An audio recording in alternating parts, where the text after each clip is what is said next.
Hello students, पिछले video में हमने एरे के पहले प्रकार के बारे में पढ़ा था जो कि वन डायमेंशनल एरे या एक विमीय एरे था।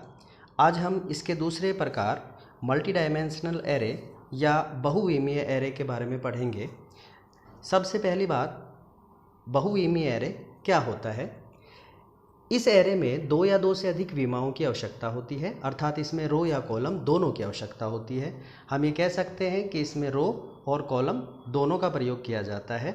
जैसे अगर हमें किसी कक्षा के विद्यार्थियों के रोल नंबर के साथ साथ उनके अलग अलग विषयों के प्राप्तांकों को भी स्टोर करवाना हो तो हम मल्टी डायमेंशनल एरे का या बहुविमीय एरे का प्रयोग करते हैं।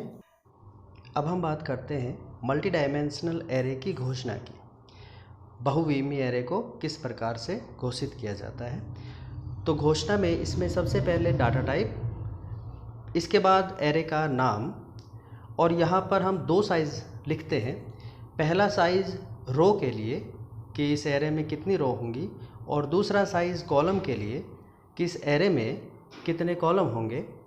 जैसे एग्जाम्पल के तौर पर अगर हम देखें, इंटीजर एरे का डाटा टाइप है, ए एरे का नाम है और उसमें 3 रो और 3 ही कॉलम हैं।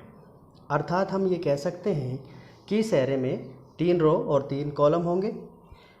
इस एरे का पहला मान इसके 0 रो और 0 कॉलम में जाएगा तथा अंतिम मान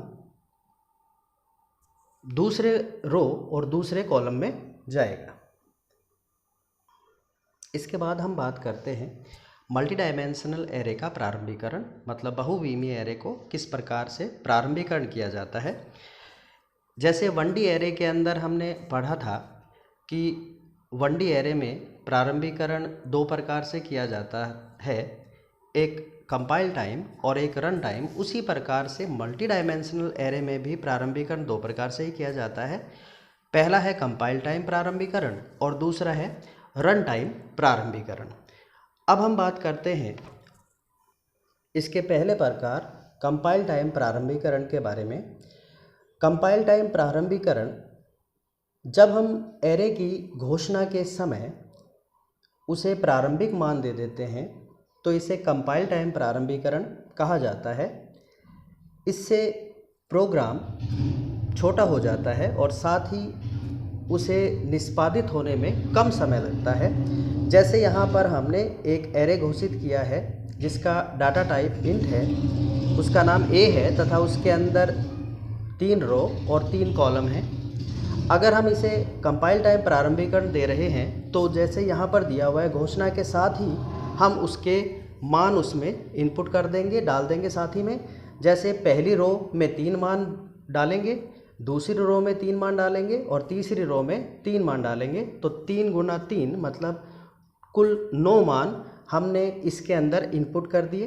अब हम बात करते हैं इसके दूसरे प्रकार रन टाइम प्रारंभीकरण की। जब एरे को घोषणा के समय प्रारंभिक मान नहीं दिया जाता तो ये मान उसे प्रोग्राम रन होने के दौरान दिया जाता है, और इसके लिए हम 2 लूप प्रोग्राम में प्रयोग करते हैं। इसमें आउटर लूप जो रो के लिए प्रयोग आता है और इनर लूप कॉलम के लिए प्रयोग आता है। जैसे यहाँ पर हमने 2 फॉर लूप लगाए हैं। पहला फॉर लूप जो आई के लिए है ये रो के लिए है, और दूसरा फॉर लूप जो जे यानी कि कॉलम के लिए है।